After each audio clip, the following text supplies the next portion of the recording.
Hello everybody, I'm TychoCelchuuu and welcome to a Company Heroes 2 shoutcast featuring two of the top ranked players in the video game right now playing an auto match and I'm spectating their game. We have Taku playing as the British. That's a nice little change of pace from what we've got lately, and Creative Name playing as the OKW. So I've heard the OKW got pretty nerfed in the latest patch, but I feel like I've seen a lot of matches with the OKW, so people seem to be A-OK with the OKW. They're doing totally fine, and we don't have a double Sturm Pioneer opening. We rather have a Kubel first coming out of the OKW, maybe a response to the fact that we're up against the British, who are rather predictably going with the 2 infantry section support, or 2 infantry section opening, and then a Vickers. So this is Langorskaya, if you haven't noticed already. Classic Company Heroes map back in Force for Company Heroes 2. I say classic Company Heroes map not because it's one of the original Company Heroes maps. It wasn't. It was a rather late addition by a community member named Michi, and quickly became one of the best maps, which is why it's a classic. It and Angoville were, of course, the 2 mainstays of the original Company Heroes.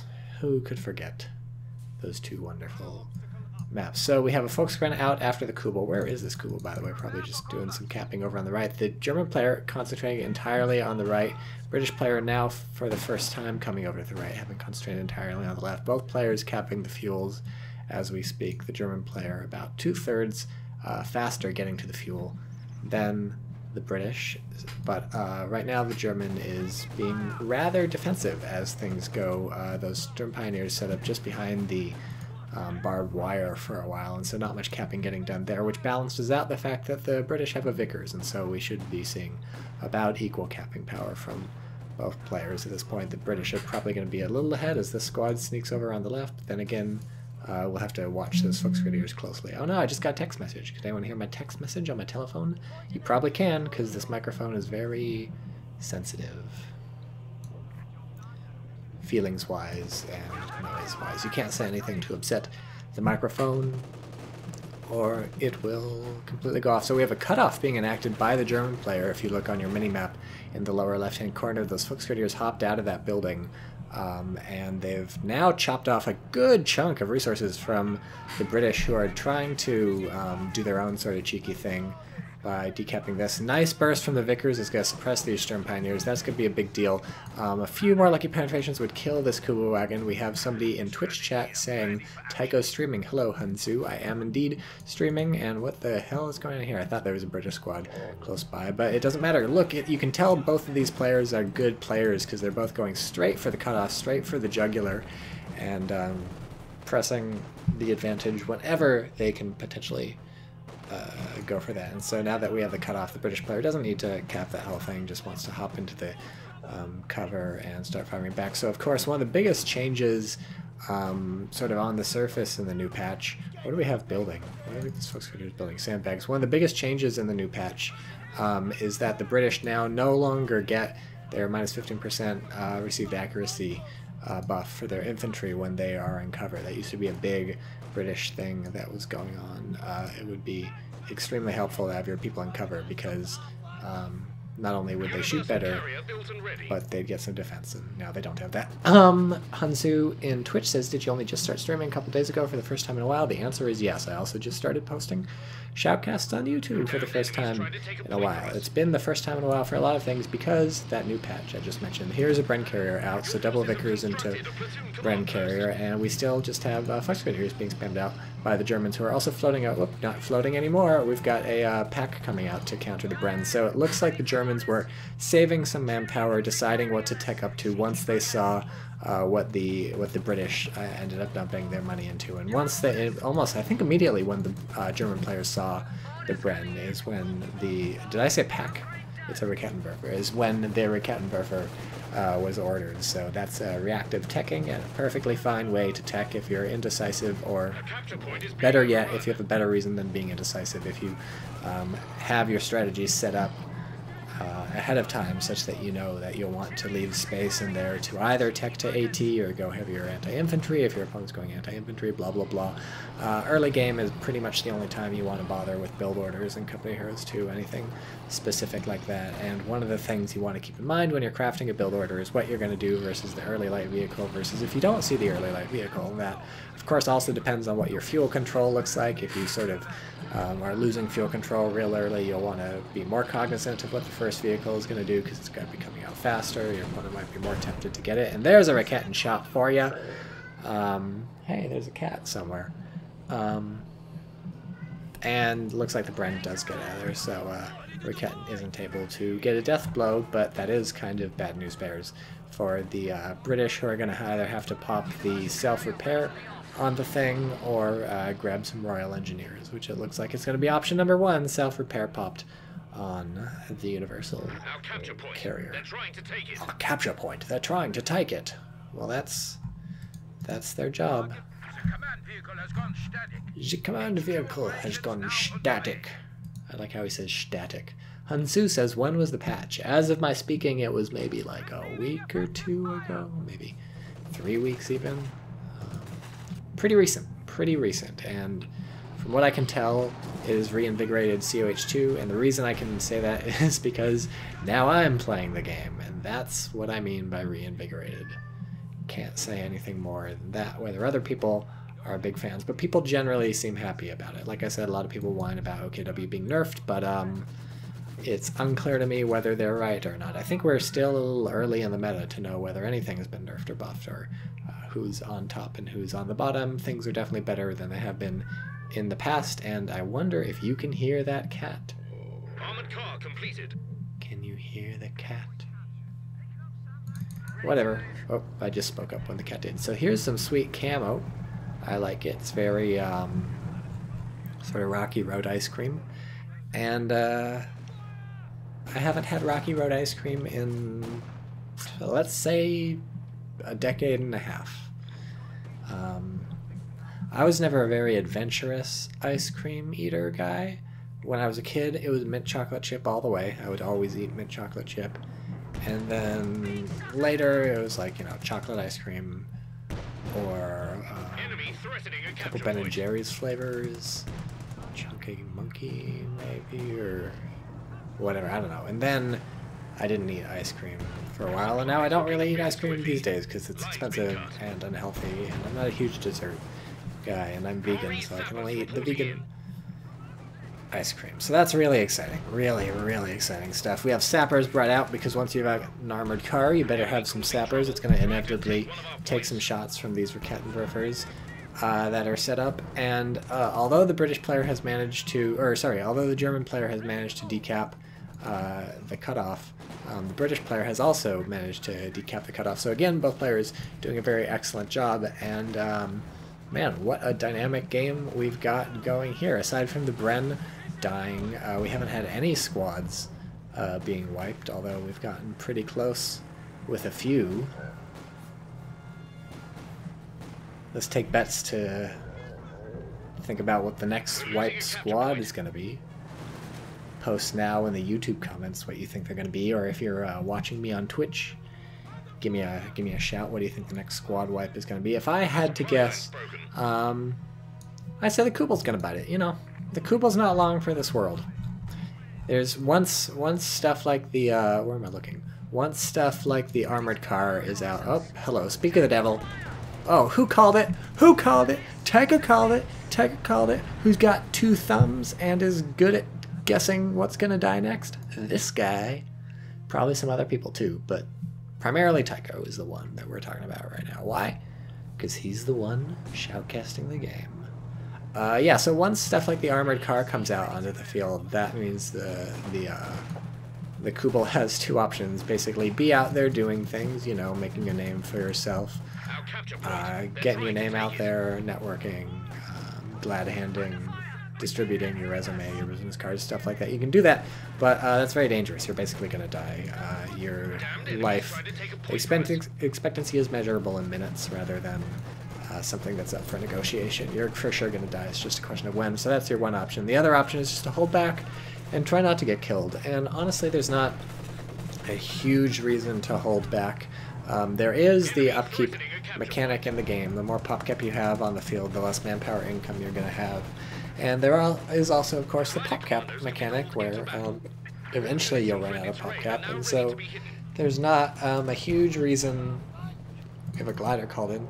Gliders got buffed. There's not a huge reason...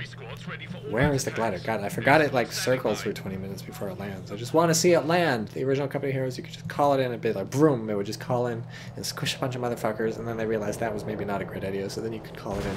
And it wouldn't be so effective at squishing a bunch of motherfuckers.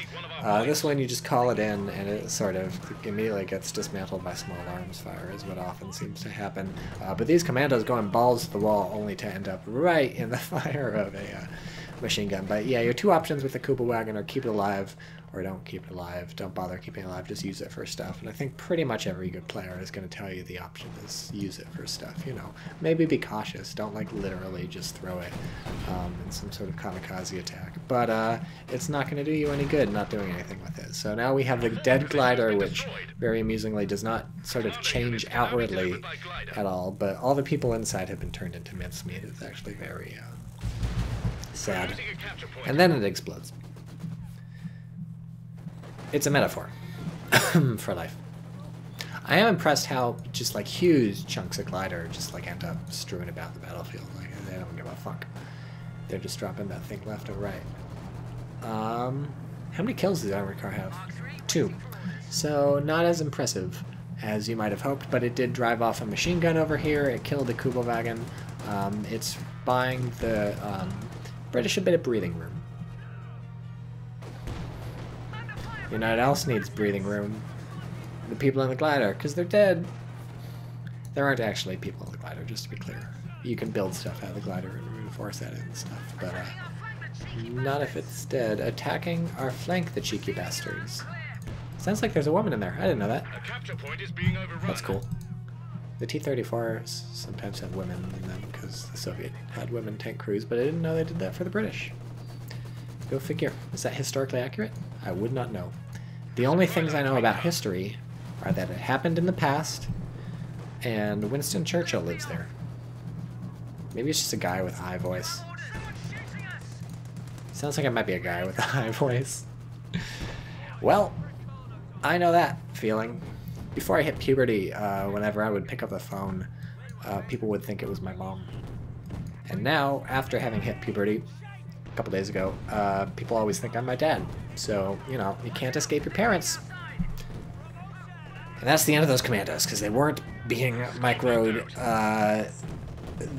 British player, I guess, apparently popped Smoke Raid and hoped that would keep them alive, but that didn't happen. I guess maybe Smoke Raid was popped just to capture the fuel point more quickly, but that turned out to be the death knell for the commandos. Hey kitty, do you want to jump on my lap? Do you want to jump up my lap? Turned out to be the death knell for the commandos because the British player was like, that's the plan, but the plan really should have been hit the retreat button. That should be the plan. Is this? Yeah, we have incendiary rounds popped, so I guess the armored car had been driving by, so you popped those. I was busy looking at the cat, is why I didn't really get the armored car. So I can't say I really condone the usage of these commando gliders so far in the game. The first time, chalk it up to being unlucky. They dropped right in the middle of the field of fire of this machine gun over here, which, to be fair, the British player may not have known about. The second time, I feel like you kind of knew this was a hot zone. You were dropping into a hot zone. You were dropping a hot load straight in the zone. Straight up that zone, shoving up a hot load. And that just never ends well. No innuendo intended. Maybe a little innuendo intended. Fox Radio seems to have SGD-44s everywhere I look, every game I watch. That seems to be an extremely popular upgrade in the meta. I guess because they're basically shit without them, is what I've heard. People not very happy about the Fox Radio's scaling and powers, and that guy is dabbing. Oh, he was dabbing. He was frozen mid-dab for a while. And I really hope you guys saw that. I don't know about the Faust on this thing. The Royal Engineers are right here. so they're just immediately going to repair it, and you're not really slowing your opponent down that much. I guess the Royal Engineers kind of want to be here capping stuff, and maybe you're slowing down the armored car from going in and shooting that machine gun, which is probably going to be its next thing, but frankly it's so close by that it could limp over, hurt, dislodge the machine gun, and then the Royal Engineers could cap it while capturing that point. Nice grenade toss from the Commandos, but they really pay for it with a lot of manpower's worth of losses and a lot of reinforced time's worth of losses, and a mortar, or not a mortar, an infantry support gun shell really hurts those people, and they move into green cover, but to no avail, and you're running away. So the British player really can't catch a break. I think is doing some things that are culpable, like mainly dropping the Commandos in pretty crazily. Obviously losing this commando squad over here was not so great. I think generally being a little cavalier with the infantry.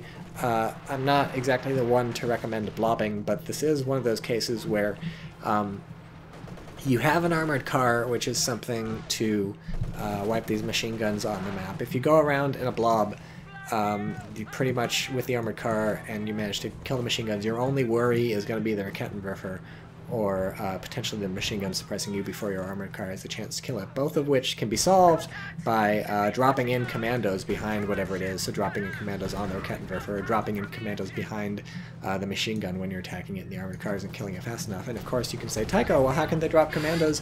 They don't have the I mean, they do actually have the manpower, but how can they drop commandos? They've already dropped commandos in the other two places. What I mean is, instead of dropping the commandos in those two places where it really didn't work out, the British player could have saved those to win sort of engagements with the blob. And again, I don't want to be just recommending blobs all the time, but you do have these two vigorous machine guns which you can stick somewhere on the map and sort of anchor down a point, and then the rest of your infantry are just getting picked off the way that you tend to be using them, or picked off squad-wise in terms of that commando squad that died on the right, or just picked off model-wise, losing some models in these engagements. And the blob is really where you can shine as the British, and so I kind of want to, kind of thinking that could be the case. And then, of course, the antidote, if you run into anything that slows down the blob, is to drop commandos, except, of course, now we have a Panzer IV ready, which would stop the blob. This is much later than I would have recommended the blobbing, but we, oh god, I'm dying.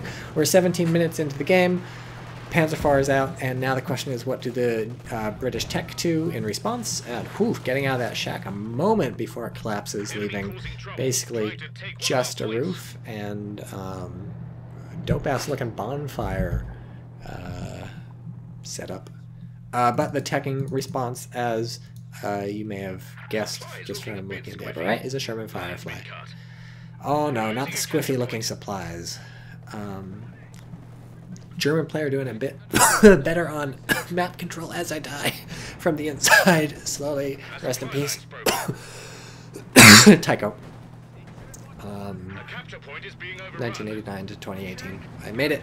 I made it to 2018, guys, and then I immediately died.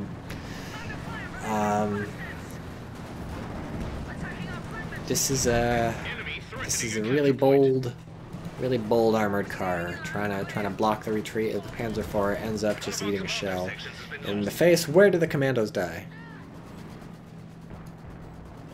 We lost a commando section, and that's really unfortunate. British player can't keep throwing away. What are you doing, Cat?